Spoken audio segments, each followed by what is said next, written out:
Почитувани, Наташа Петровска ги заборави урбаните и местните заедници во Битола.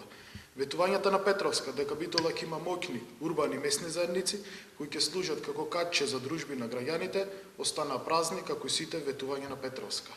Неспособното и неодговорното работење на Петровска ги остави урбаните и местните заедници под клуч, оставени на забот на времето.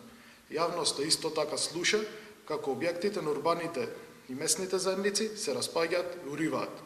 Последниот пример за тоа е објектот на некогашниот дом за млади во Бистрица, кој остана пропаднат и без покрив, што загрози безбедноста на учениците во основното училиште, на што реагираа и нивните родители. Ја прашуваме Петровска дали заборави на ветувањата за овој објект дека ќе биде изградена спортска сала за потребите на училиштето кое е во близина. Исто така ја прашуваме Петровска дали последна година урбаните и местните заедници ќе добијат преседатели. Ваквото неодговорно и неспособно работење на Петровска е недозволиво, па затоа повикуваме градоначалничката Петровска веднаш да понесе одговорност за празните и погубните политики кои се водат во Битола.